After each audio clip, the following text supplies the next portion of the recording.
This show is sponsored by Den 10 Insurance Services, helping businesses get the right insurance for all their insurance needs. Visit den10.io to get a quote. DENTEN.io. And remember, when you buy an insurance policy from Den 10, you're giving back on a global scale.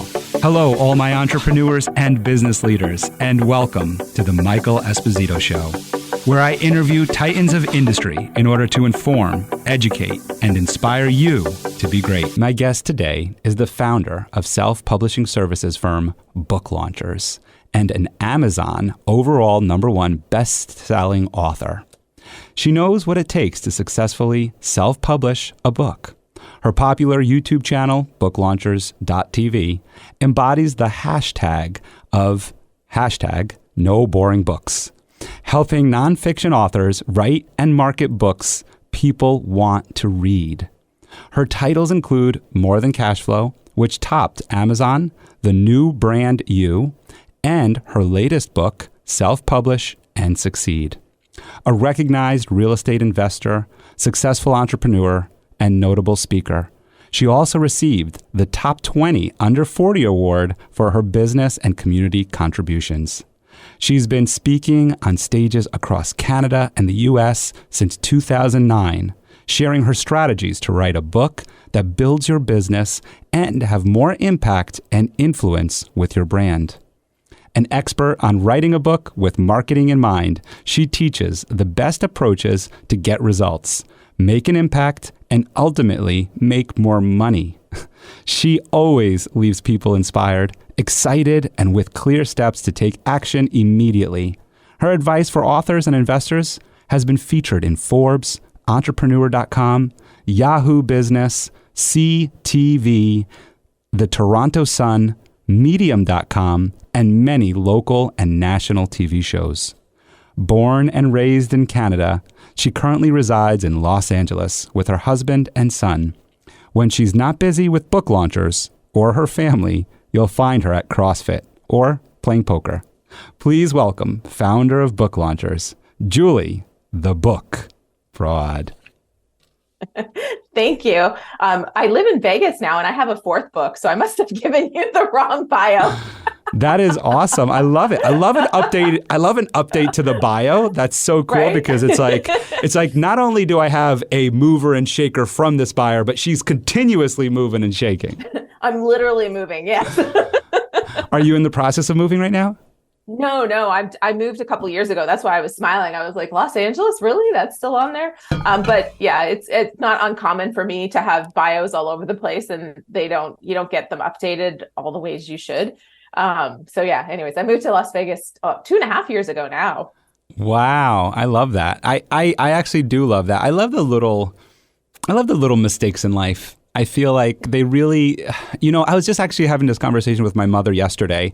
My mother and father are in their 70s, and dance has always been a passion of theirs, and so they're part of a dance group.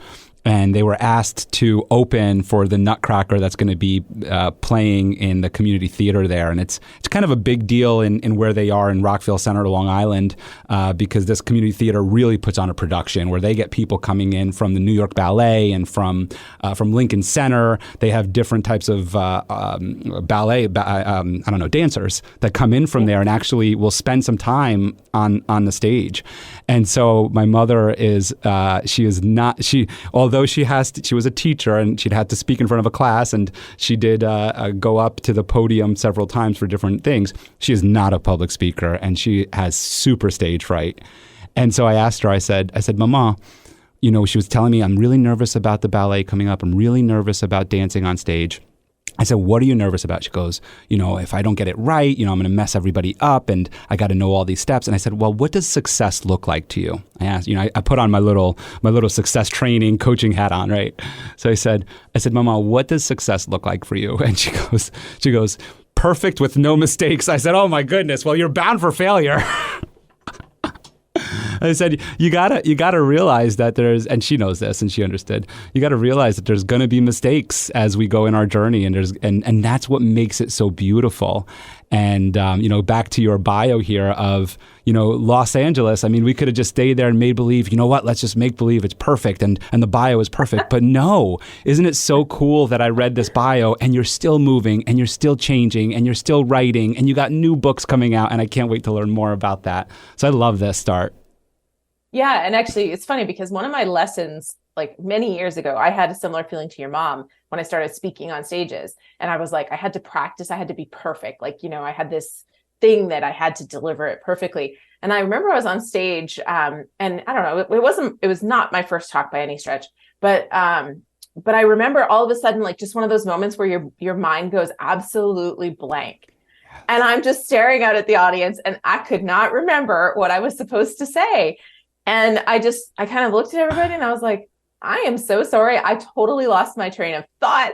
Let's just, go back to where I know I was last. And I went and did it. And I walked off stage and I thought, oh, what a disaster.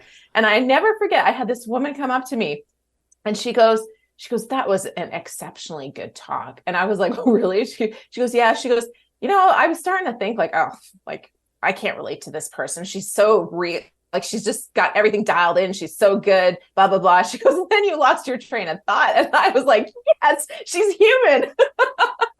Yeah. And I'll never forget that because it kind of, it took the pressure off, but also it made me realize that I was able to better connect with people when I wasn't trying to be perfect. Mm-hmm. And so then, now with my videos, if I have a good blooper in there, I tell my editors, leave it in, like do something with it and then it's always the thing. If you look at the comments after the video, they're all like, I love the blooper. Like it's 10 minutes of phenomenal content, but it's the 3 seconds of the blooper they love. they love the bloopers. I remember I used to do a Quick Tip Tuesday, and my Quick Tip Tuesday, very similar to yours, where I'd put out information and I even bought a teleprompter and did all this stuff because, to your point, we want to be perfect. And I would put in a blooper reel just for like a little, and it was the same thing. It was just like, nobody commented on all the tips I gave. It was more about like, loved when this happened, loved when, and I'm like, seriously? Come on, people.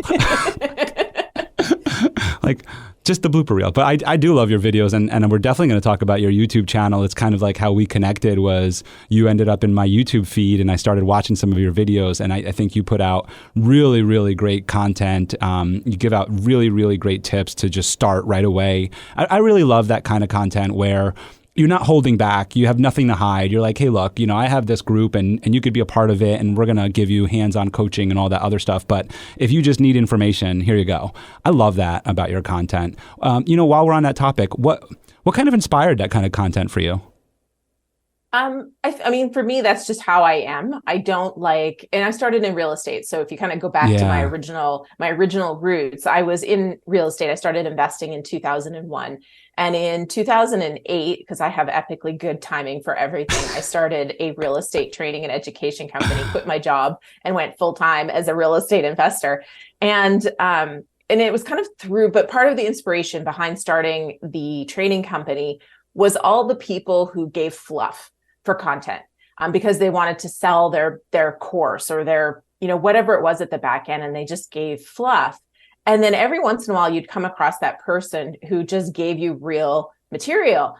And that resonated for me. I could see the people running to the back of the room with their credit cards in hand for the people giving the fluff, like they were hitting the psychological buttons, but that's just not how I am. I was never the person running to the back of the room. I was always the one going like, what are they doing? And I also was the person who, when there was somebody giving value, I'd go up and I'd be like, oh, you're twice as much as that person giving fluff. Okay. I'd rather invest in value. And so, that's my own personal style is I think you have to give value. And I've never been one to hold back because I always believe that there's different ways of helping people. Like not everybody needs the same kind of help. And ultimately that's my goal, right? I want to be able to help people.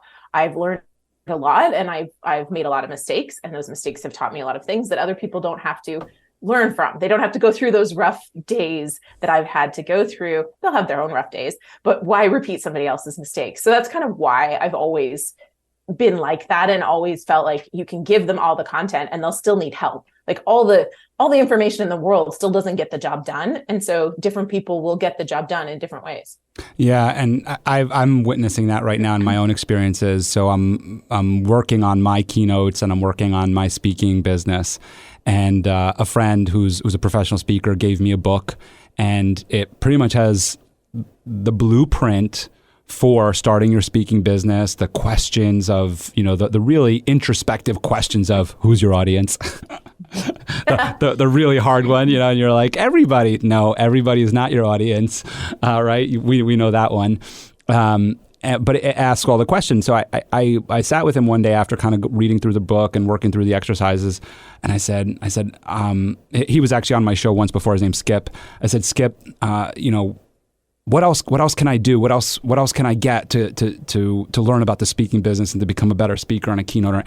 He goes, Michael, all the answers are in the book. And that's great, right?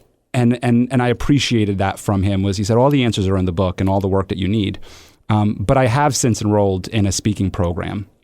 And the difference to what you're saying there is that the book does what you're doing, right? The book gives you all of the content. It's there. It's laid out for you. It is the blueprint to a speaking business. I think there are some people who are very good at studying that material and taking it into action. But I think the next level to all of it is like kind of what you provide and what I provide as a coach as well, is it's allowing the individual to take that information, take that content, start kind of playing with it, absorbing it, understanding it, applying it perhaps. But where the coach comes in, where your program comes in, is where now you're providing the feedback and now you're troubleshooting the issues. And also, I think, validating what the learner's hypothesis is, right? We're validating that of, here's what I'm thinking of doing, and, what is your experience in that? And you might be able to say, hey, I've been doing it for 20 years. So this is what I've seen work. This is what I've seen not work. You can go whichever route you want. So I think I know that there's a lot of value in just giving content because everybody takes it differently. And without that guide, sometimes I feel like we don't take action either, right? Like the guide kind of pushes you to stretch a little bit and to actually do it. Yeah. And I mean, part of why I started Book Launchers was to actually go even further than just coaching people, because in my real estate business, I was coaching people with their books because my first book was a real estate book and it did really, really well. And so I ended up coaching some people. And what drew me to Book Launchers, where we're really a done with you service. The thing was, as I was coaching people, I had to now coach them. Okay, so now you need a content editor, and here's where you can go look for them. Here's how you hire them. Here's how you test them. Here's how you manage them. And it was like every piece was so much coaching. And in my head at the time, I was like, geez, it would be just so nice if I could just say, here's the content editor. This is what they're about to do. Okay, it's coming back on this date. And it was all essentially there for them, which is why I started the Book Launchers, because I kept looking at all of the pieces going, this all needs to be under one roof with marketing at the end. But it's kind of that point is that there are people who read my books and they go like Self-Publish and Succeed walks you through writing the book. They'll read that and they'll be like, okay, I've written my book. And then there's other people who, could do it with some coaching, just a little bit of guidance and having that person bounce ideas off and be like, okay, I'm thinking of hiring this editor, and they'd be fine there. And then there's other people that are running their business. They're really busy. They're just like, would you please just do this for me? And so that's why I don't worry about it, because there's different people for every aspect. That's right. And yeah, and it's also like you said, that there's a person who could read the book and do it. And I think of the quote of, what got you here won't get you there. And so, you can, I used to I saw you also, Gary Vee, right? Gary Vee offers a ton of content. And I used to absorb his content and write and do social and do all the things that he was saying to do. But eventually, as I started my businesses and started scaling in those businesses and started spending more time with employees and team members, and I couldn't do that anymore. So I had to hire somebody to do that. But it did start with me doing it myself, without hiring somebody to do that. So I think that quote is so significant to this right now, is like, what got you here won't get you there. And I think that's where coaches really come in, is in part of that scaling. Yeah, absolutely. I do want to go to your history and learn a little bit more about you, because you do have a really cool history in real estate, and I'm just going to tee you up with $16,000. You like that? Wow. So $16,000. I sue. There's a few places, but I think that's how I got. Was that the amount I used to get started?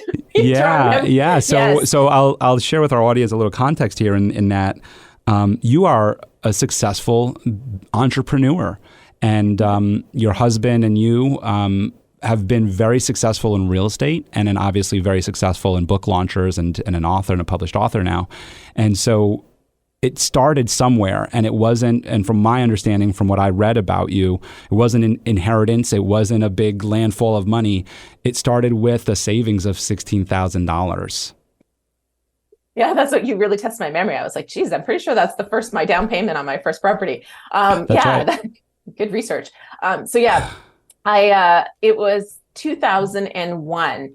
And one of my coworkers handed me, I was working for Kimberly-Clark Canada. I'd just graduated from university. And one of my coworkers handed me this, or actually didn't hand me the book. She told me I had to go buy this book, and it was Rich Dad, Poor Dad. And so I read that book, and I was like, wait a minute, I've got this plan to go back to school to do my MBA. And I'm going to, I'm basically got this plan to go work for other people for the rest of my life.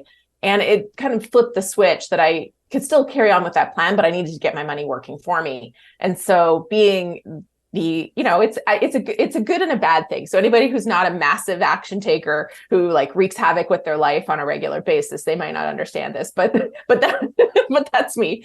I was like, well, I better get doing this. So I read a whole bunch of real estate investing books, because I kind of went, I can't really start a business at this stage in my life. I didn't know what it would be, and I didn't know all those pieces. I had already invested in stocks. I paid for my first year of university with stocks, but I kind of felt like I got lucky. And so I was like, I don't really want to invest a bunch of money in stocks. So I went down the real estate train, and I was able to take my $16,000 that I had saved for my MBA, and I applied it to be a down payment on I managed to convince my boyfriend at the time, who's now my husband, to go in with me. And we were able to buy 2 properties and get started. And then it was kind of crazy from there, because he liked it. And so we both just kept buying and learning and buying and learning. But it was much easier to finance education than it was to finance property, which is why I took the money I had saved for my MBA and I put it into the property, because I could get student loans all day long. So that's what I did.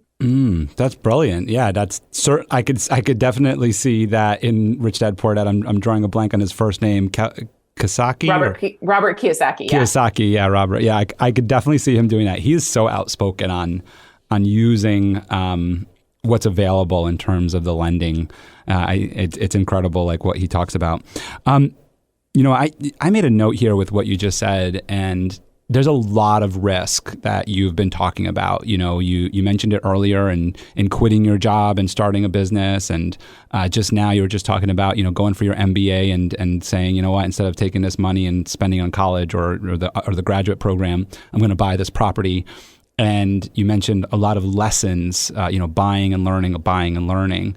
So I'm interested a little bit. Well, first, I'm interested in this risk taking. Where does this come from? What was your background in all of this? Like, did you grow up like a risky kid? Did you grow up like testing the limits?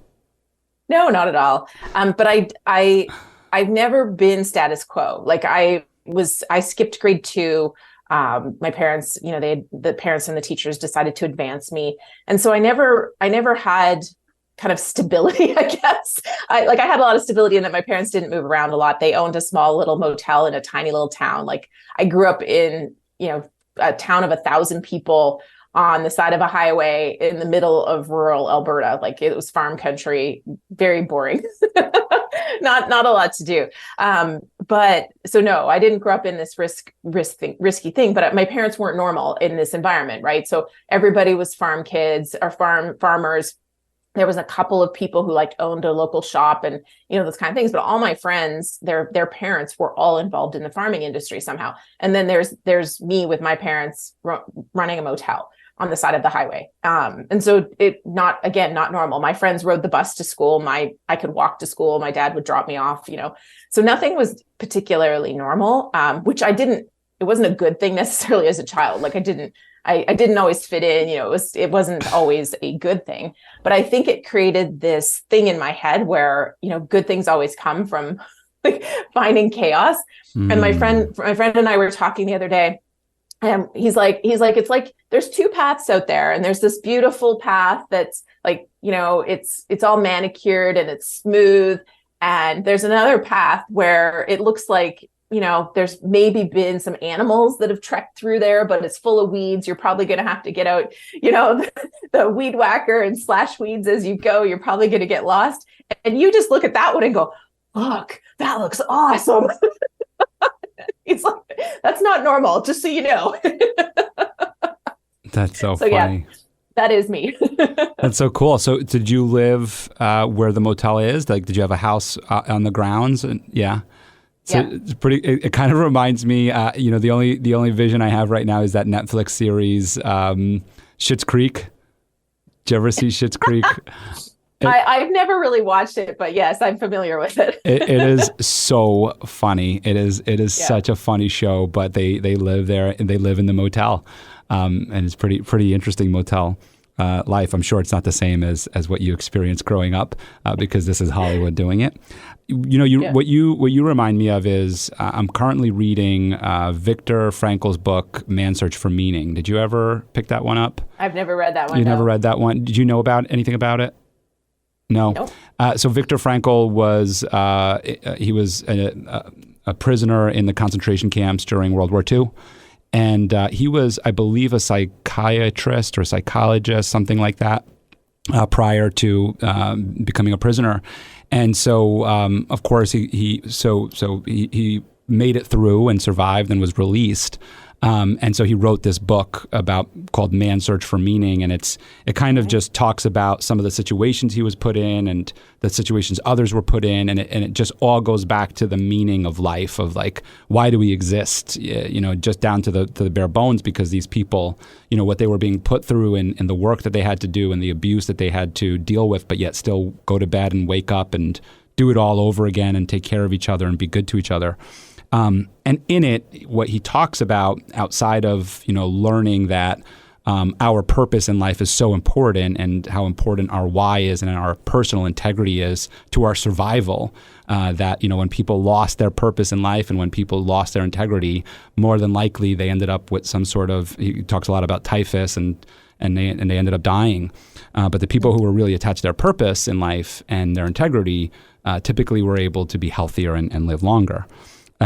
But where he goes with this, to your point of the road that has the manicured lawn versus the weed whacking, is what he talks about is this need for tension in life, and that we have to have something worth fighting for. And without this tension, if we just look at this life, this manicured lawn, and we sit there, boredom sets in, lack of purpose sets in, and we just end up just kind of staring for hours and days and years and wondering, what am I doing with my life? Versus having this desire to do something and understanding that it's going to be hard. And what he talks about is like, life is not meant to be easy. It's meant for you to have a purpose in it and to do something. And to do that, sometimes you're going to be challenged and hard, and things are going to be hard. And so, when you were just saying that about like good comes from chaos, he talks about it as your purpose will have tension in it. He calls it tension. And I thought that was just such a great little, kind of connection there. And it's so funny because that's how we open the podcast with, right? Where there's going to be some mess up. There's going to be a little bit of confusion in there. So I love that.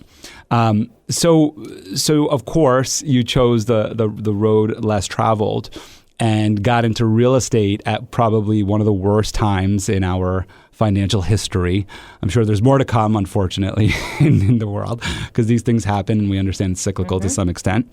So tell us about some of the lessons that you learned as you were investing in real estate and buying properties with your, at the time, boyfriend and now husband, Dave, right? So what were some of the lessons that you learned? What were some of the challenges that you had to overcome?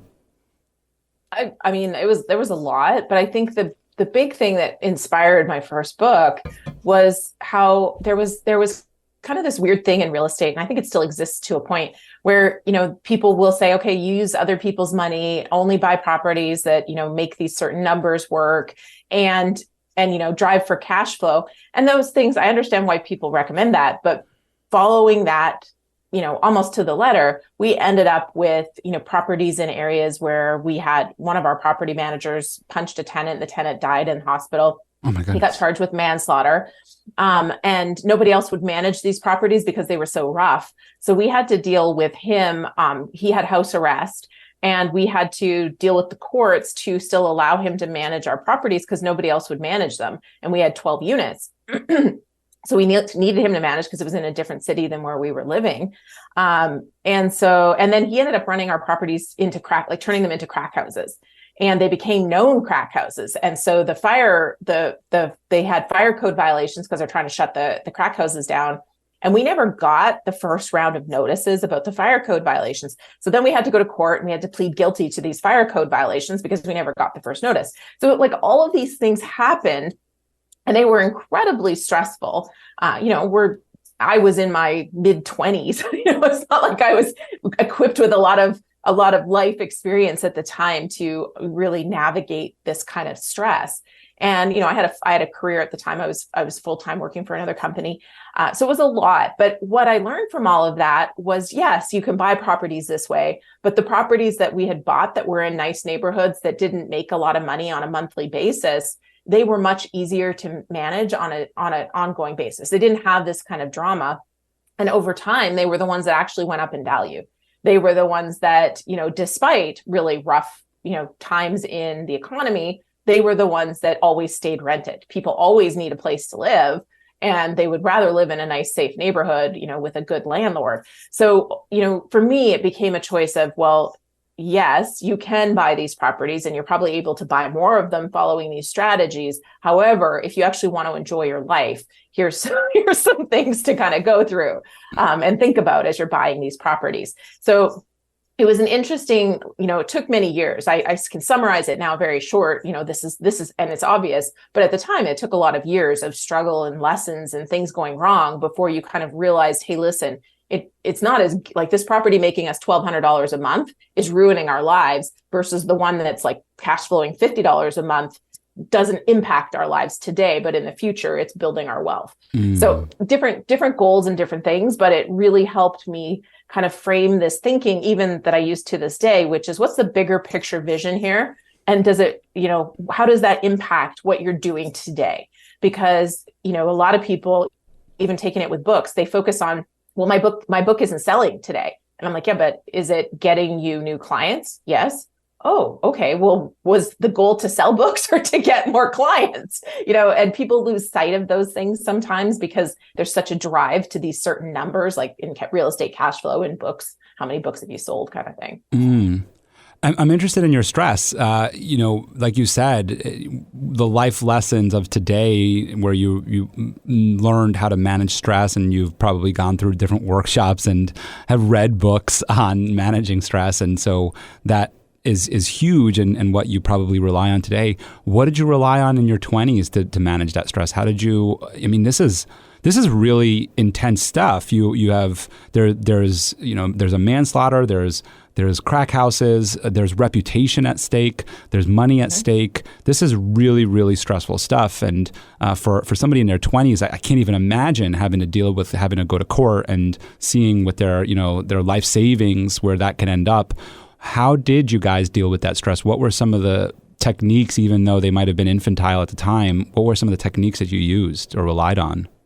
I don't think we handled it well. We broke up for, 9 months or so because the stress was so much for our relationship at the time. And like I said, that's kind of why I mentioned how old I was. Like I didn't sleep, but when you're in your mid-20s, it's a lot easier to survive, tons of stress and sleep. The only thing I really did was exercise, right? Like I've always been very consistent in, staying healthy, eating well, and exercising has always been something that I've gotten better and better and better at as I've gotten older, but I've always done it. So exercise was really the outlet for you. The only one that I can think of. Yeah. The only, and obviously a breakdown in communication between you and your then boyfriend. How were things mended? I'm not talking about the love story. I'm talking about in terms of the business relationship. How were things mended to where you guys were able to see it? And you kind of hinted towards that with the bigger picture idea. Yeah, I mean, that's a lot of it, was really just looking at where are we trying to go and what are we trying to create, and also cleaning it up, right? Like, because a lot of the stress was coming, I think, I'm trying to think exactly the dates. I don't know the exact timing of everything anymore, but like we probably had 15 properties and all the stress was coming from 2. So, selling those 2 was a big game changer too. And we took a loss, and that was also a lesson. We walked away from properties. We've sold them at losses, because sometimes the drain on your life, it's almost like clients and employees too, that, when there's like one client or one person on the team that is wreaking havoc, and you cling on to them for longer than you should. It's like these properties too. And sometimes it's better to take a loss and get this out, because everything else gets more positive energy, and the flow returns and everything gets better. Yeah. I really appreciate that. The bigger picture, it goes back to the whole purpose and the why, right? It's reconnecting to why are we doing this? What is the purpose of this? And reattaching to that. I think that I know that relates to almost pretty much everything we do in life, is that when we lose purpose, when we lose the reason, when we lose the big picture, everything kind of falls apart. But when we kind of reconnect to it, it really helps. I mean, down to the level of, I coach my daughter's 3rd grade basketball team. And when we opened practice last night, right, I always open with us sitting around the half court. And I always have them kind of like reintroduce themselves, because it's a new season right now. So it's just, I want to make sure that everybody knows each other's names, but also knows something about each other. So last week we went over like, what's your favorite thing to do? And they all shared that. And this week I asked them, why are you here? And, outside of my mom dropped me off, we got a little deeper. we got a little deeper. And I was like, why are you here? Why are you playing basketball? And, they got to, it's because it's fun, because I play with my little brother, because I want to be an athlete, because I love the competition. Like, this was so cool to hear little 3rd grade girls say, because I love the competition. I couldn't believe it. It was so cool. And so I went around, had them all do it. And I said, do you know why I asked you all of this? And they kind of like looked at me, because you like basketball? I was like, yeah, I love basketball. That's why I do this. And I said, because it's going to be hard, because, we're going to lose games, because you're going to lose the ball in a game. You're going to turn it over. You're going to make a bad pass. You're going to miss your shots, and you're going to be really upset. But when you remember why you're doing this, why you're playing, and the fun that it brings you, and the joy that it brings you, and the competition that it brings you, and you reattach to that, you're going to come back, and you're going to come back to practice. Because I told them, I'm like, because I knew that practice was going to be a little bit like draining, because it was going to be boring, because I was making them work on layups. And I was like, we're just going to do 100 layups today. But I wanted them to know, like, I know it's going to be boring, but if you could go back to your purpose, it's going to be fun. You mentioned about dealing with these hard situations, and sometimes you had to let go of a property. And I want to bring it back to book launchers, because that's what you currently are doing, right? That's what you're currently doing. I'm just kidding. I want to bring it back to book launchers, and you don't have to speak specifically about book launchers in this respect, but I know that this is a big question for employers and people in leadership positions, people who are entrepreneurs and have employees and have team members, that sometimes they just don't fit the company culture. They're just not carrying their weight. And the hardest thing to do is to let go. For me, it's been a challenge of mine as well as an entrepreneur. So I am very interested in how you were, whether you want to relate it to real estate or really the employee is what I'm looking for in this question here is, how do you deal with that tough conversation? How do you figure out when is the right time to, terminate or change roles for someone? Yeah, this is a hard lesson that I've now learned, but I'm trying to teach the managers on my team, because especially it depends on the culture of a company, but in our culture, it's we put process over, we're like, okay, let's correct the process, not the person. And so a lot of times if something's not working, we'll be like, okay, how can we fix the process so that we can make this work? And sometimes at the end of the day, it's just not a fit, right? And you can like the person, you can think they're great, and at the same time, they're just not working. But to say that I'm able to see it and, can call it quickly now. It wasn't like that. And there was one person, and I have to blur the details, but there was one person on the team that most clients adored, but in the team, it was not a fit. And a lot of people found this person very frustrating to work with. But I kept going, well, the clients really adore this person and they bring a lot of value in certain aspects. So rather than pushing this, I kind of tried to make it work, like restructuring to change the role and like, what else can I do?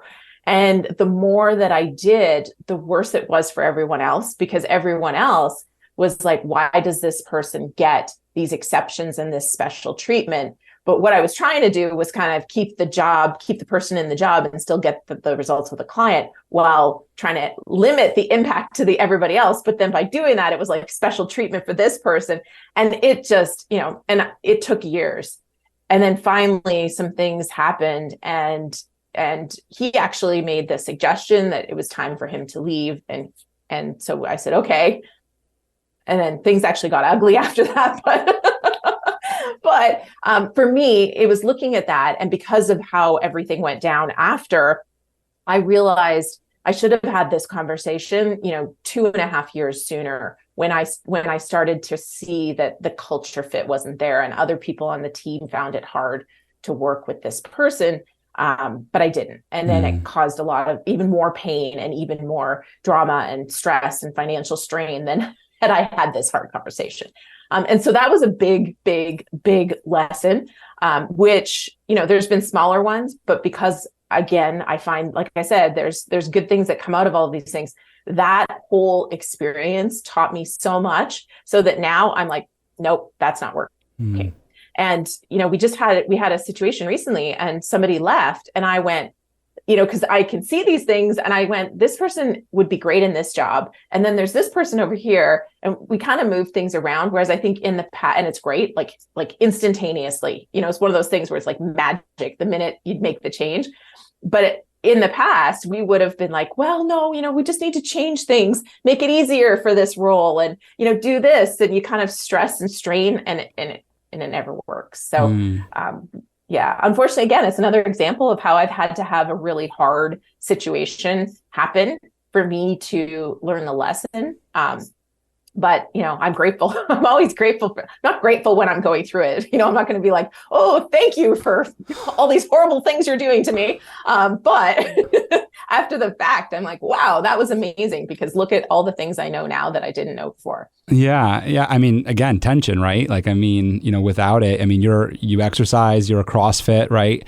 If you went to CrossFit and it was a breeze, you probably would walk out and go, why was I even here today? Right.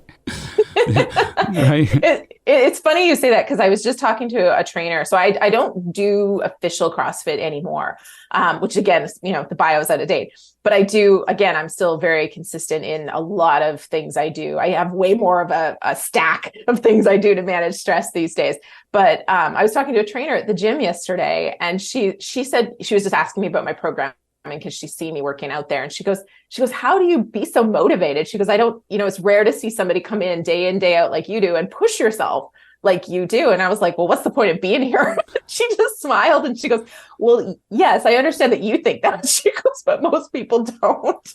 That's right. Yeah, exactly. Like, what am I doing here? Why am I just looking at the weights? I should probably lift one.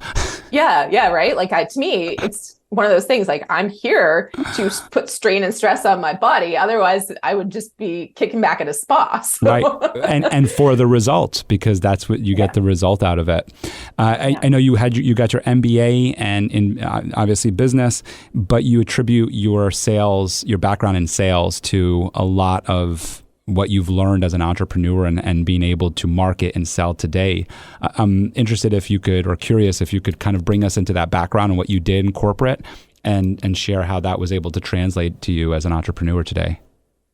Yeah. I don't really feel like anything I learned and this is going to sound really horrible. That's okay.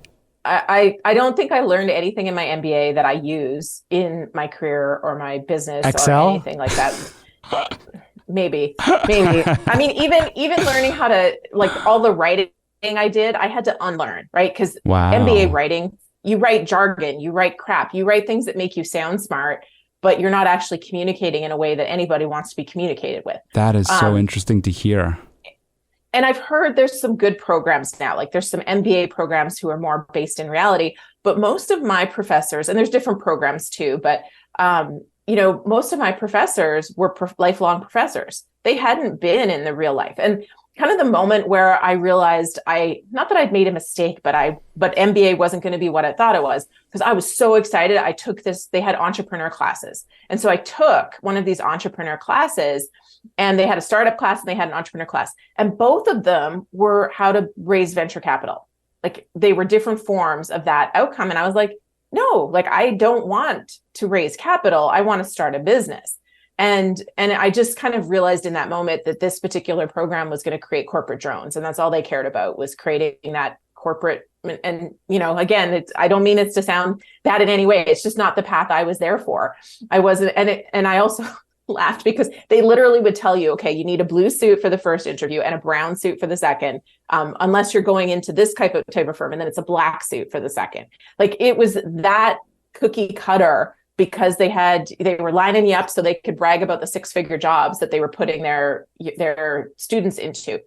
So again, everything kind of has their own reasons for why they do things the way they do things. And for them, it was so that they could brag about the overall salaries that their graduating students would get, right? So they were like, this is how you're going to maximize your salary, not how you're going to get the thing. And so the sales piece, I had to teach myself.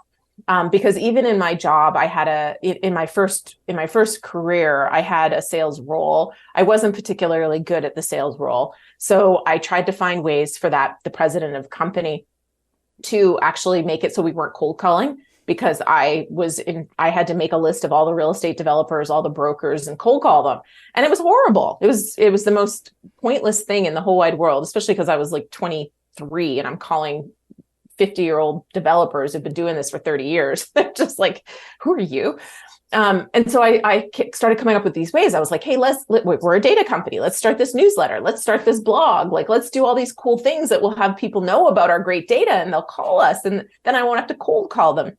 And I'll never forget, because this was about 2007, and my boss, he was essentially grooming me to take over the company because he wanted to make an exit. And I knew this, and it was exciting to be able to go in all these roles and see all the inner workings of the company. But I also could see like, hey, you're missing out on this really phenomenal thing. Like Twitter is coming, and like I could see for a data company, I could see all the amazing opportunities. But he just sat me down and he's like, when you talk, I feel like I'm the blog. And I was like, oh, okay.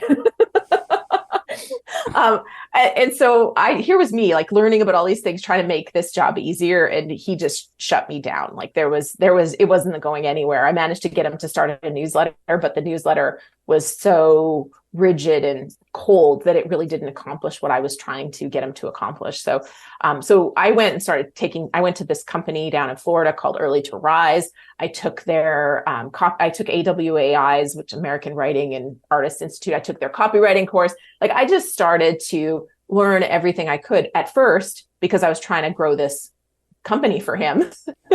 And then eventually I started just continuing down that path for my own self to help raising capital for real estate, and then helping to, sell my courses when I started building the training company. Yeah, it's so interesting on how it kind of circles back to what we were talking about earlier with content, right? Where you lead with content, valuable content, and you were already, that goes back to your early days in your career where leading with valuable content was important to you. I've cold called for many years as well. I did it for Yellow Book, for marketing and for different marketing companies.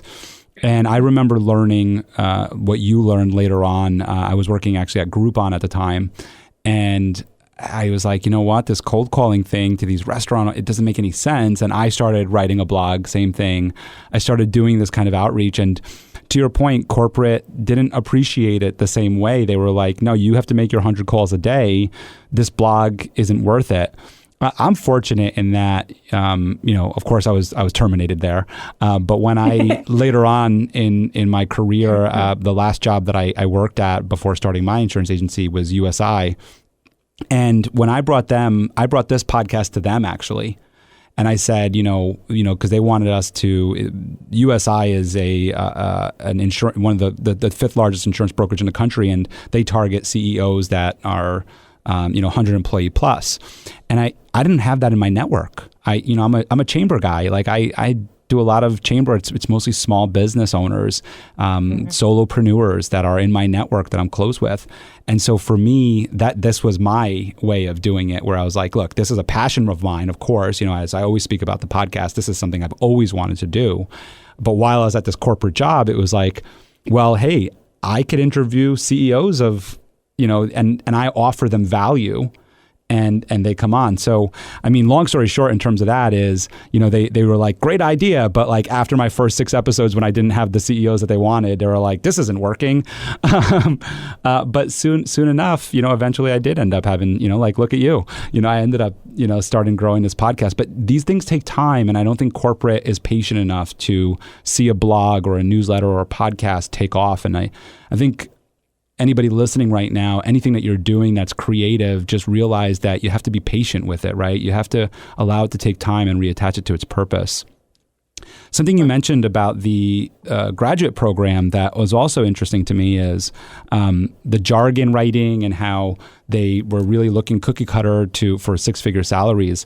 I was just at a chamber breakfast, and the president of SUNY New Paltz was just talking about what he wants to do for his students, and he was bringing up something called like a CEO swap.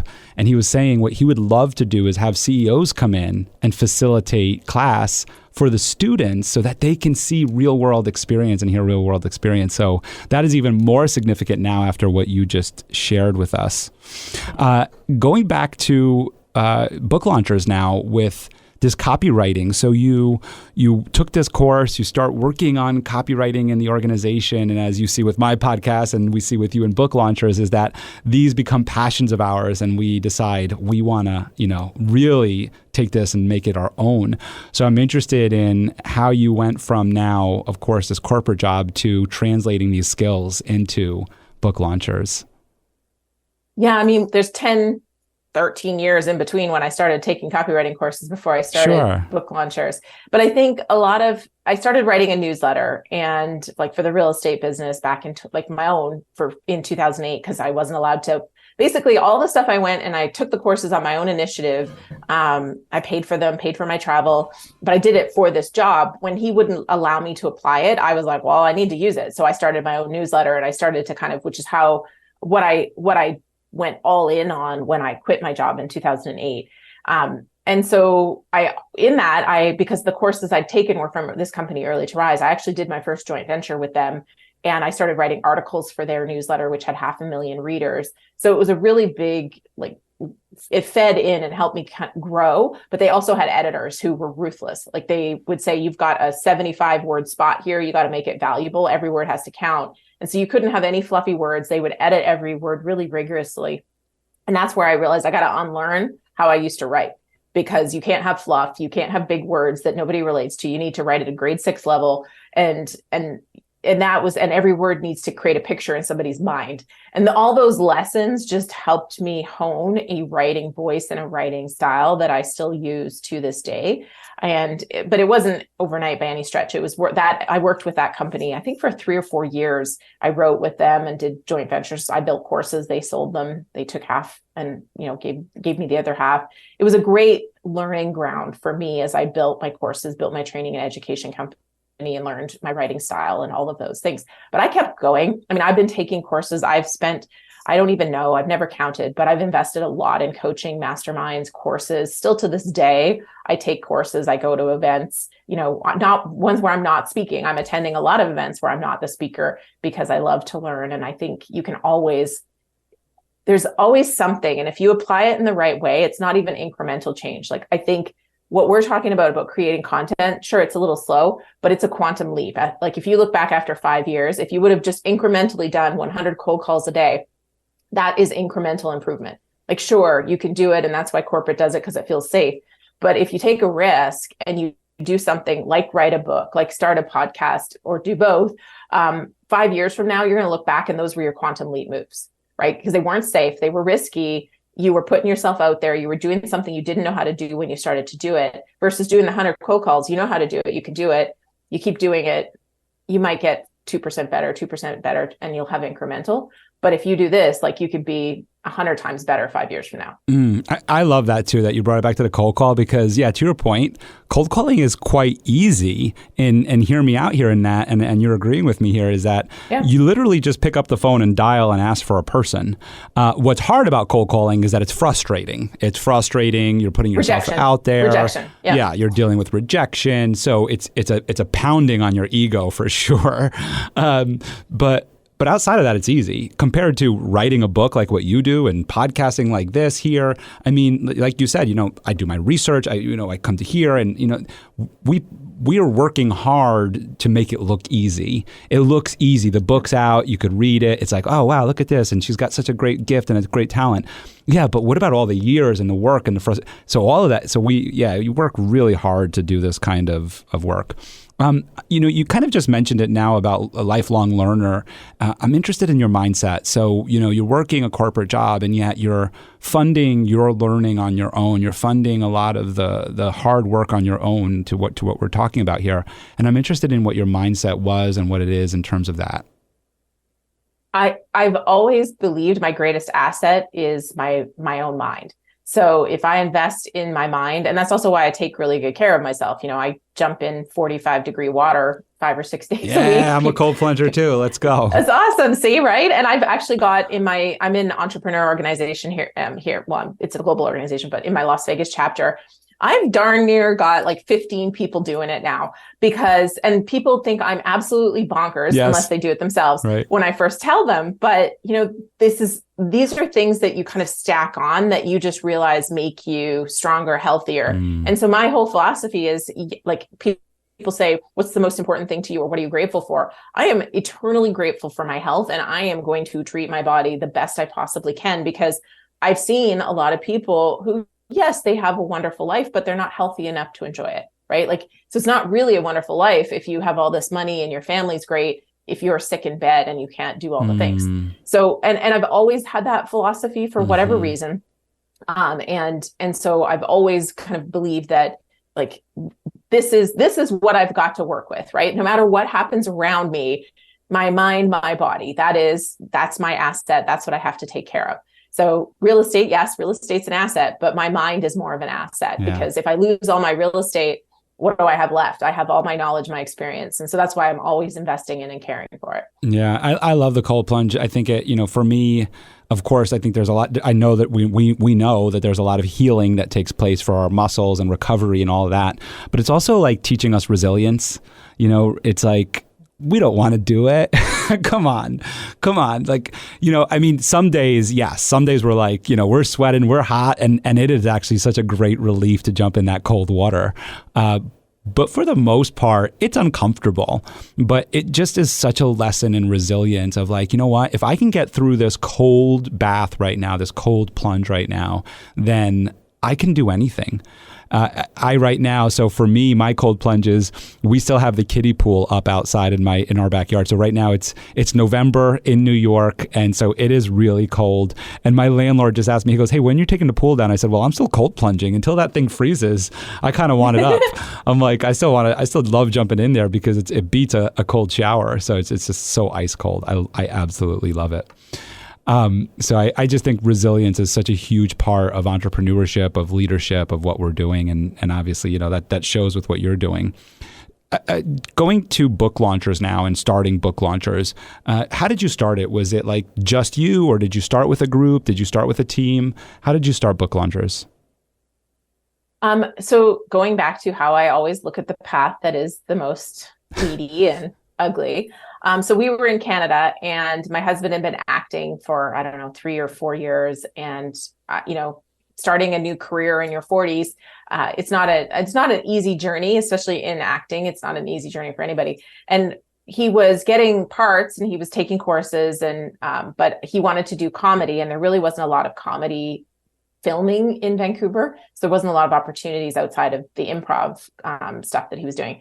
So I was like, you know what, like, we don't really have 20 years for you to build this career. Like, let's just go to LA.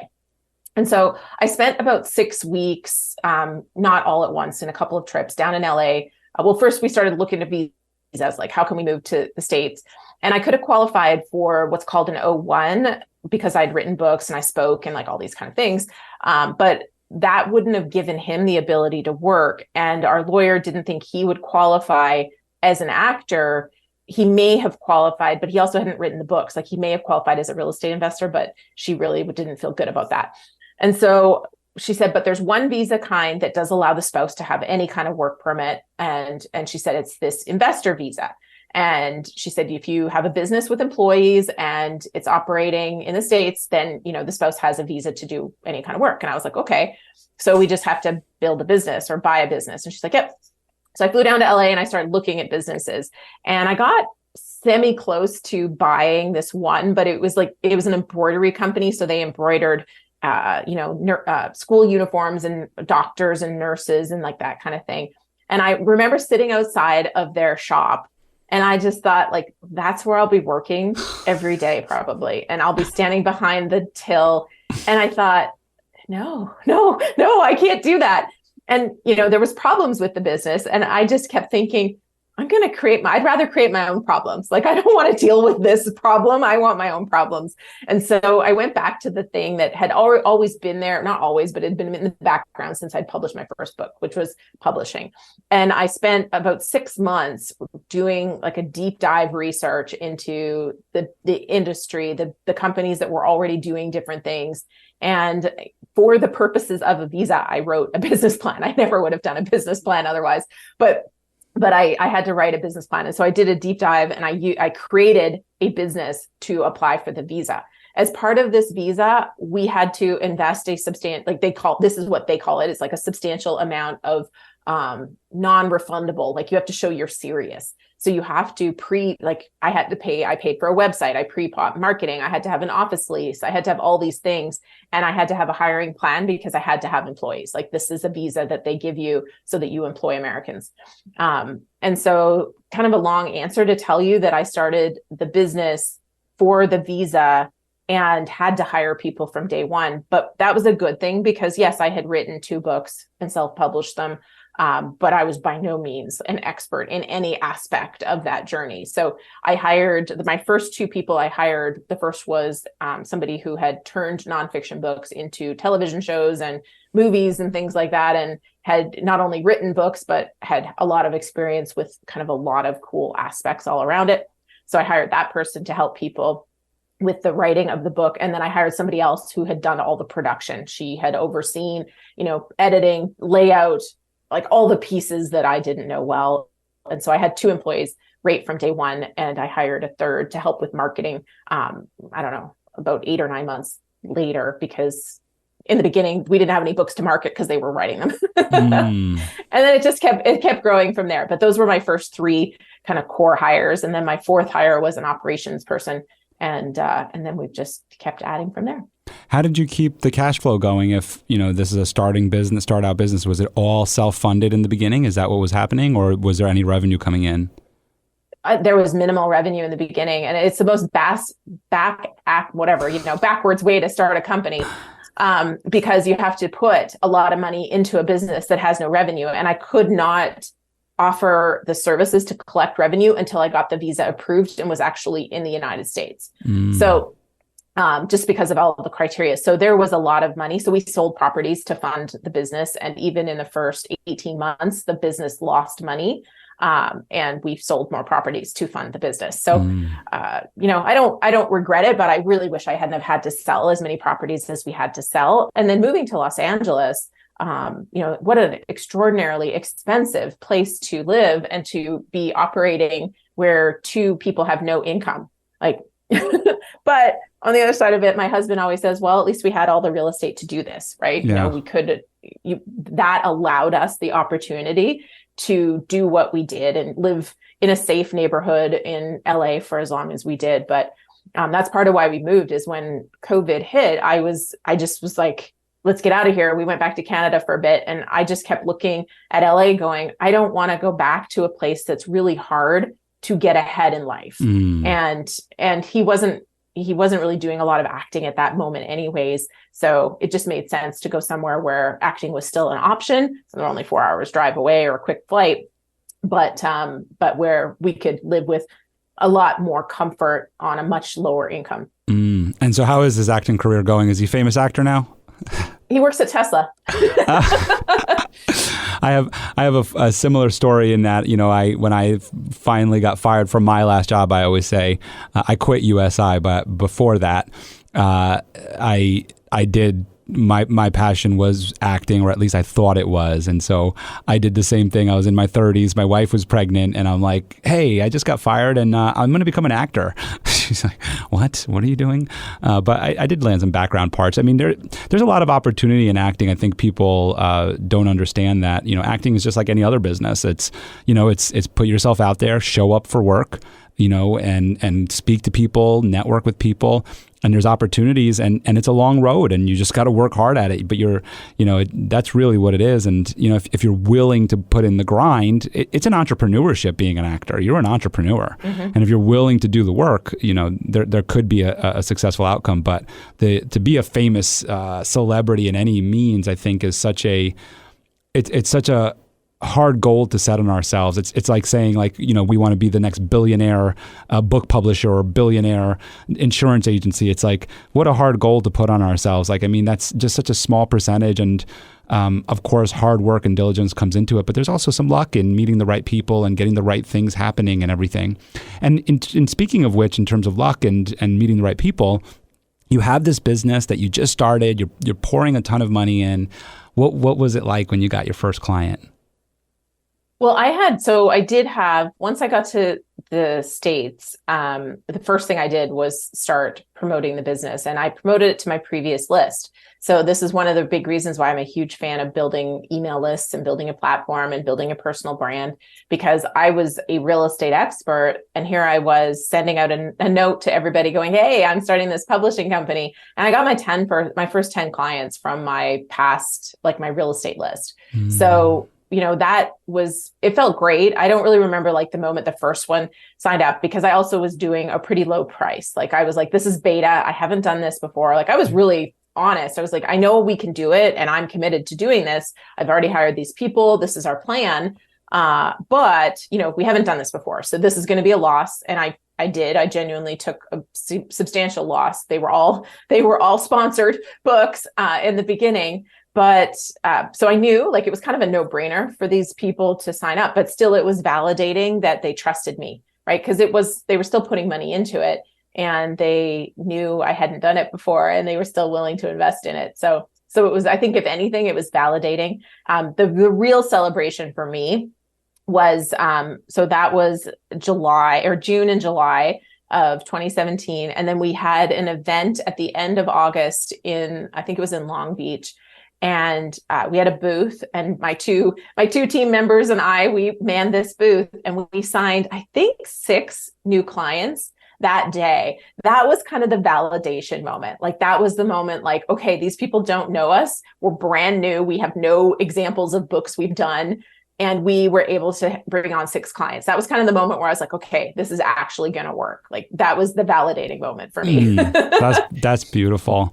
To that point, what was it about self-publishing a book?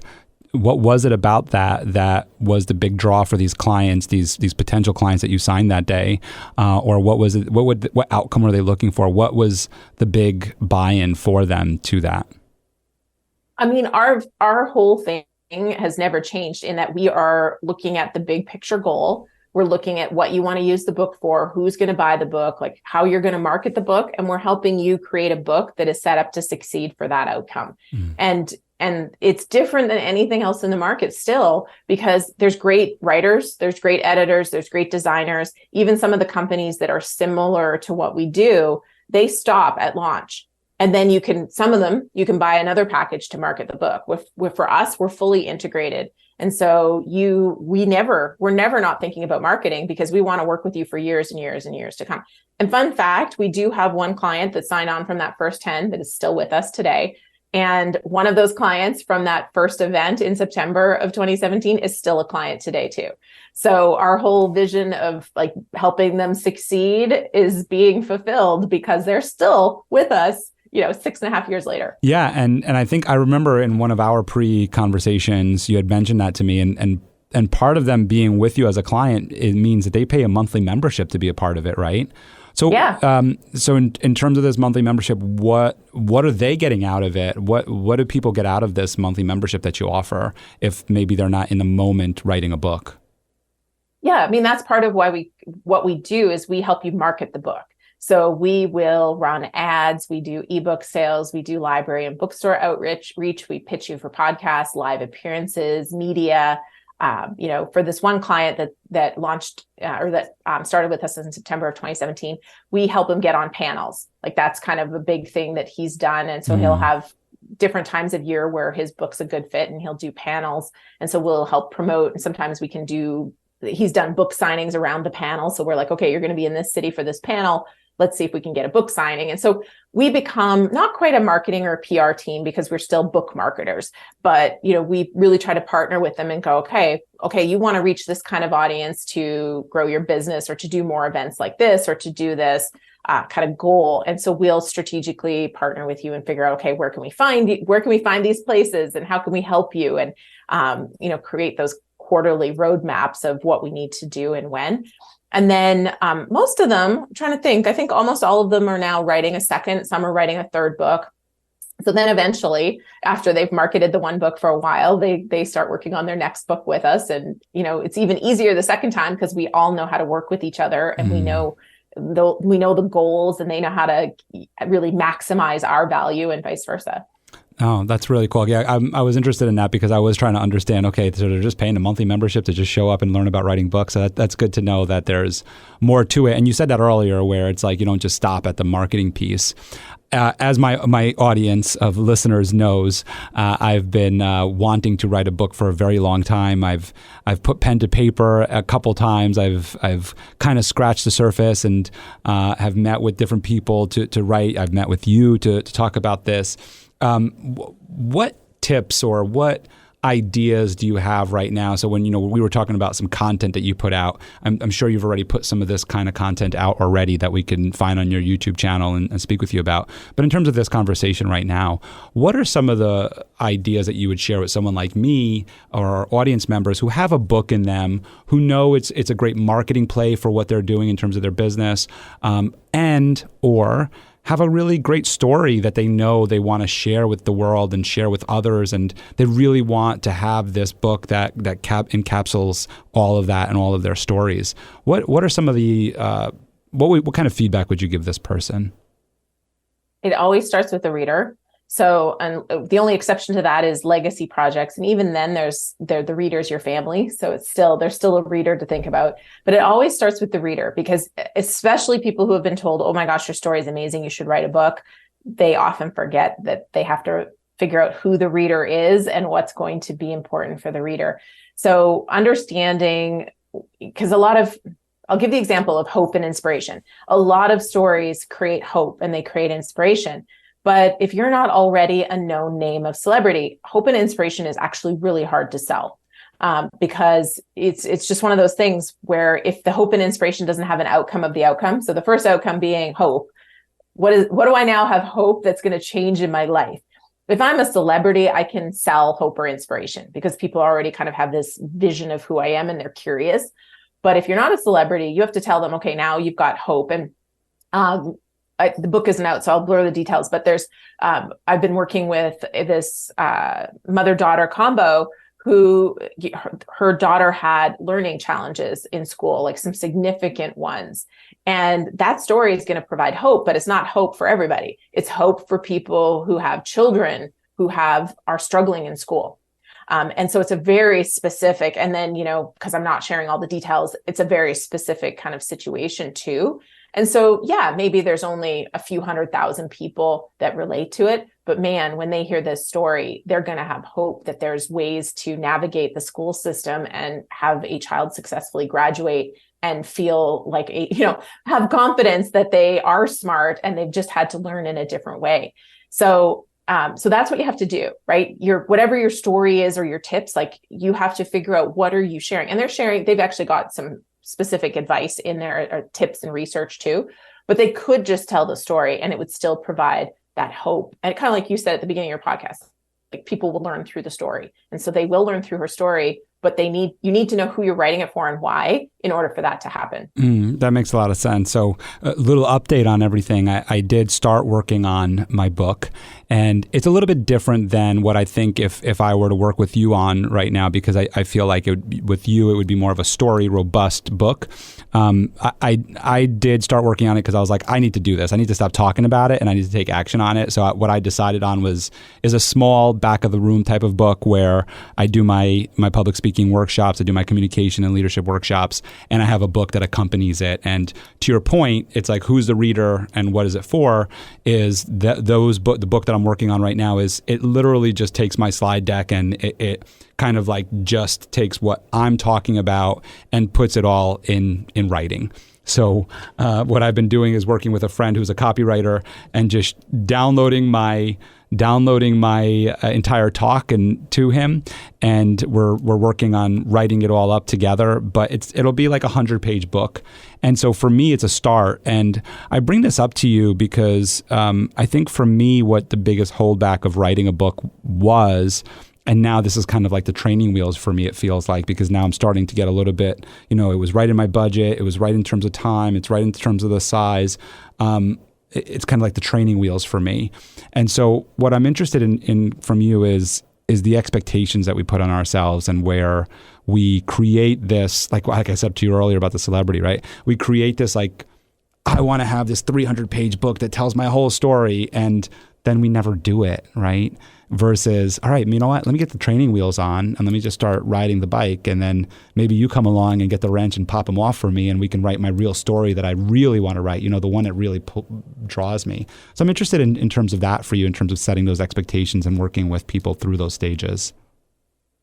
Yeah, I think there's a lot of different ways I could take it. And I think everybody's got different situations, because some of what you say is absolutely valid. And then other times I feel like people are holding themselves back for some other reason. Yeah.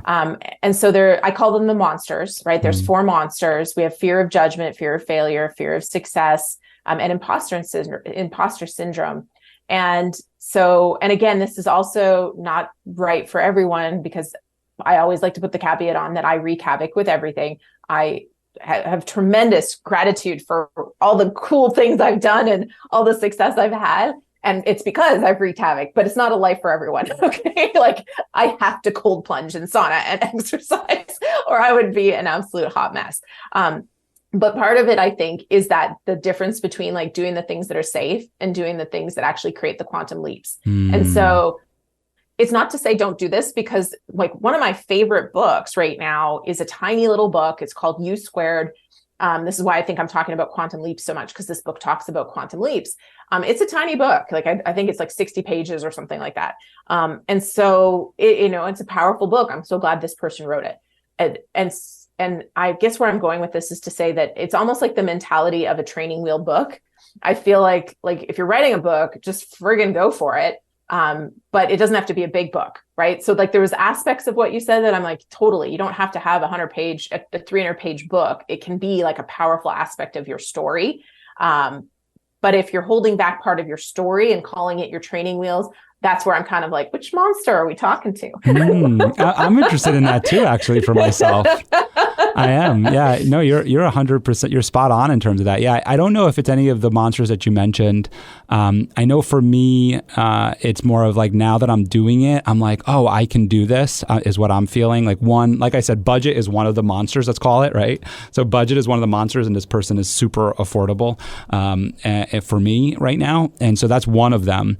But it's also being able to do it just recently. So for me, I'm dyslexic. Yeah. And I've mentioned this on my podcast before, that I'm an audio learner. And most of the books that I've read now have all been through Audible.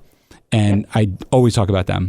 The book that I just mentioned to you earlier, Viktor Frankl's book, Man's Search for Meaning, is a book that's actually on my phone that I'm reading. And this is something I thought I could never do as a dyslexic person. I had tried reading and it was just always so difficult for me. And this book has come up so many times. And when I have like a thing that if I hear something about a book more than 3 times, I'm like, I got to read it. Like, I know I have a long list of books that I want to read, like U Squared just got written down on here. And it's on my list, right? But if I hear U Squared a couple more times, I'm like, all right, that's it. That's the next book that I'm downloading or reading, right? So anyway, so this Viktor Frankl book had come up so many times that I was like, I got to read it. And I rented it from my library and they didn't have the audio version. They only had the book version. And I was like, well, let me just check it out. Like, it's free, right? Like, I'm not paying for it through Audible. So let me just see, right? And one night I was like, I have this like thing where I'm like, I want more to my bedtime routine. I want to add another layer to your point. And I'm like, I want to read a couple pages. So I was like, I'm just going to read. It's 15 minutes before I want to just go lights out. I'm just going to read a couple pages. I ended up reading for an hour. I was so drawn to it. And anyway, so the next day I was like, oh my goodness, I can read. I was like, this is amazing. So that is like, to me, the training wheels to where right now I'm wrapping up the book. It's taken some time to read it for me. It's not like I just sit down and I can just read. But I know now that I can rent another book and read it. Like, I can actually read it. And I'm excited about this.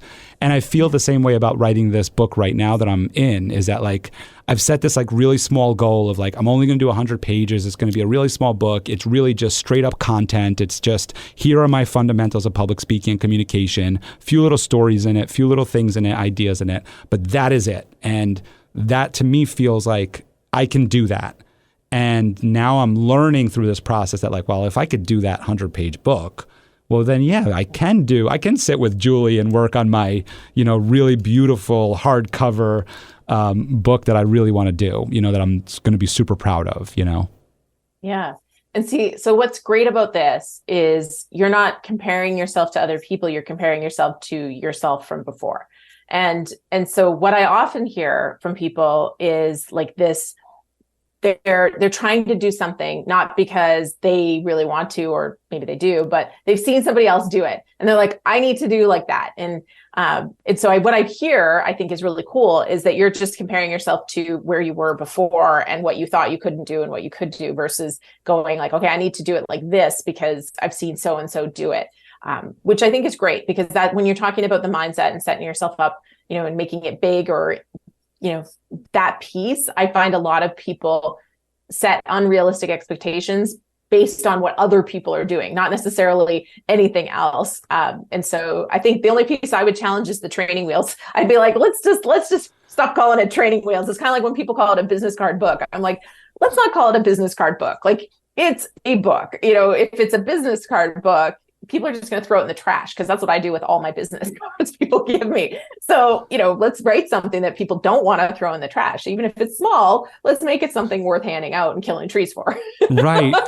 I absolutely love that. You're spot on. And it's so true. Like, and it's kind of like the feeling that I've started to get as I've started to, as we're like now concluding writing the book. So I've downloaded all of my information and I have meetings with him. And like I said, we record the sessions where I share everything. And now we're kind of going through the content and I'm like, oh, and add this story. And I'm telling him like, oh, put this story in. And like halfway through, I was like, I didn't know if he was jotting down my humor. And I said, hey, by the way, when I make those little subtle jokes and those sarcasms, I want those a part of the book. I want that in there. And he said, oh yeah, no, I've been keeping note of that. And I'm like, okay, good. And let's like keep it up. And so like now I'm getting really into it. And I love that you're saying that, like, you know what, let's just get rid of that training wheel thing and let's expand on this. You and I are going to have a conversation after this podcast. This is so cool. I love this. The book launchers that you have, and this is one of the businesses. Another really cool aspect to you is that you're also a professional speaker and you're on big stages around the world and speaking about different topics and ideas. And I'm just interested if you could bring us into that world a little bit as we start winding down a little bit. Yeah, like what aspect do you want to know about? Is like what I talk about, how you get there? Yeah, I mean, of course, we're always interested in how we get there, and then of course the topics. Yeah, for me, again, it goes to that value piece. So I always tell people, a lot of our authors are either starting to speak or they're speaking, and there's two, I'm simplifying, but there's two different kinds of speakers, right? There's your keynote speaker And then there's your breakout room or your kind of workshop speaker. At this stage, I consider myself more of a breakout or a workshop speaker, just again, because I'm more of a like tactical step 1, step 2, step 3, here's what you need to do type person. Because the keynote is that transformational idea type speaker. And not that I don't have transformational ideas, but at this stage of the game, I tend to prefer, I feel more comfortable, or that's where my heart is right now, is like, hey, I can help you so much with these tactical steps if you have this problem. And so there's 2 different kinds of camps. And so first, I think you have to figure out what speaker you are. And if you're saying, I'm that keynote, I've got this transformational idea. Great. Now you need a whole bunch of things in place in order to actually be a keynote speaker, because that keynote speaker is getting paid, $20,000, $30,000, $40,000 for that keynote talk versus the workshop speaker, $2,000, $5,000, like they're not making as much money. But the workshop speaker is the one that generally has a service, a product, or something on the back end that they can then take and say, not always in that talk per se, but somebody's like, that was awesome. What else do you do? And then they actually make most of their revenue from those other pieces. And so, getting there, I think everybody needs to start in front of an audience. It's like the comics, right? The comics, if you go to some of the open mic nights in LA, you can see some really famous comedians testing their content for their Netflix special, because they're not going to find out what works and doesn't work for their Netflix special. They're going to be testing it in front of a bunch of audiences. So you do need to test. I think what you've done, which is joining a group, is really important. I've had people help me write I actually hired a comedian at one point to go through one of my speeches and actually help me figure out how to make it funny. And it was really interesting because a lot of times it wasn't even changing my story. It was changing the order in which I delivered the information of the story and taking a strategic pause at one point, and it turned a regular story into a funny story. And so things like that, thinking about all of those pieces and planning to build your career, not just write a book as an example and become a keynote speaker, because some people think that's going to happen. It's a journey. People have to see you speak to recommend you. A lot of people booking talks, and I book speakers for EO, and I will not book a speaker if I don't know them personally, if I haven't seen them speak, or if somebody else isn't telling me they've seen them speak and they were awesome. And so right there, you're going, well, I have this beautiful speaker's reel.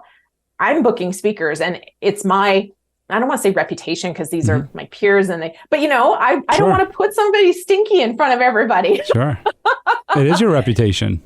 Yeah. So it's one of those things where I take a lot of pride in putting awesome people in front of my group. And so bookers, this is for like bookers booking big stages, that's their career. So they're not going to take a risk on somebody. So that's where you do have to build your way up, get referrals, get a great speaker's reel, get on as many stages as you possibly can, which often means speaking for free to get there. And a lot of people don't like that, but you got to get in front of people so people can tell other people about your talk. And that's kind of the journey that it requires. But it is easier to be a breakout panel, like solving a problem, giving tactical. As far as getting those engagements is a lot easier than getting the keynote engagements, because people will take a risk on those. Yeah. And the keynote sounds to me like what you were saying earlier about like writing a book with hope, is that, the celebrity people are already curious. And so therefore they'll be there. But the keynote, very similar, is that like, yeah, the celebrity people are curious already, but there has to be that background to where what got you to the stage? What did you do? What life experiences do you have in all of this? And I think writing a book plays a role in that. I know that based off of the course I'm in, it plays a huge role in that. It gives a lot of credibility. It lets people know here's a topic they're probably going to speak about. They might have some literature on it, and now they do feel like they know you a little bit better. So it's a really great starting point. So I love that you were able to share all of that with us today. I know that you're also very heavily involved in your community. Do you have anything going on? This podcast will air later later than when we're currently recording. So of course our listeners right now are listening to this much later, so nothing present time, but what are some of the things that you do in the community that people can check out? Yeah, it's hard to know. Evergreen. So I'll give you an example. Some evergreen things that you're doing that I know about is, of course, you have this really great YouTube channel, and that has some really great content in there. You have a wonderful community built around it, where you go live and you answer questions right on the spot. You share some workshop information there, and give some tactical tips from what I experienced when I joined your live, and then you took some questions from the audience. So one of the places I think people can find you is at your YouTube channel, and be a part of your community that way. Of course, you also have your coaching programs that people can check out and be a part of and learn more. And I'm just interested if there's any other community things that you're doing that people can be a part of with you. Those are the main ones right now. Without knowing when this Look at me, I'm like live. A publicist for you. Look at that, PR yes, agent. That was awesome. Thank you. Yeah, booklaunchers.tv has everything. And to get the latest updates, because we do have some really cool things coming in 2024, is to just get on our newsletter. Booklaunchers.com/newsletter, or you can get our download if you want to write a book. We have a 7-steps download to help you kind of guide it. So you can go to booklaunchers.com/7 steps. So all together, 7 steps, and that will get you a workbook to help you figure out who's your reader, why are you writing your book, what's the goal, what's the hook of the book, what do you need to say in order to accomplish your goals with this book. That's so cool. And I can promise you that this isn't airing till 2024. So everybody listening right now is living in 2024. So if there's anything you can share that has come out and they can check out right now in 24? I am not going to say a word yet. Oh, okay. All right. So you're listening right now. I know it's 2024 because this isn't airing until then. So go to booklaunchers.com and check out some of the cool stuff that has already launched. It's pretty neat. Yeah. I love that. Is there any final messages that you'd like to share with our listeners in this podcast? My own quote that I always say is the missing piece is always action. So whatever it is that you're kind of looking at, and you did it, right? With with your Training Wheels book that we're not going to call a Training Wheels book anymore. But it's just taking a step, right? It was kind of going, I'm finally going to stop talking about this and finally go do it. Because that's always how you're going to uncover that your own little unbeaten path full of chaos and good. Yeah, I love that. That's so brilliant. And then, of course, for our, this will be in the show notes, but for our audio listeners, how can people find you and connect with you? Booklaunchers.tv is probably the best place. Cool. Booklaunchers.com is the company site, but booklaunchers.tv is where I hang out. And social handles? Just that one? Go find them. I'm not on the social. It's somebody else. Somebody else on my team does all my socials. Absolutely love that honesty. Same here. I love that. That's so awesome. So check it out. Booklaunchers.tv is where she's at. Check out her lives. They're really, really awesome. It's been so great having you on today. Thanks so much for coming on the show. Thank you. Thank you for listening to the Michael Esposito Show. For show notes, video clips, and more episodes, go to michaelespositoinc.com/podcast. Thank you again to our sponsor, Den10 Insurance Services, helping businesses get the right insurance for all their insurance needs. Visit den10.io to get a quote. That's DENTEN.io. And remember, when you buy an insurance policy from Den10, you're giving back on a global scale. This episode was produced by Uncle Mike at the iHeart Studios in Poughkeepsie. Special thanks to Lara Rodrian for the opportunity and my team at Michael Esposito Inc.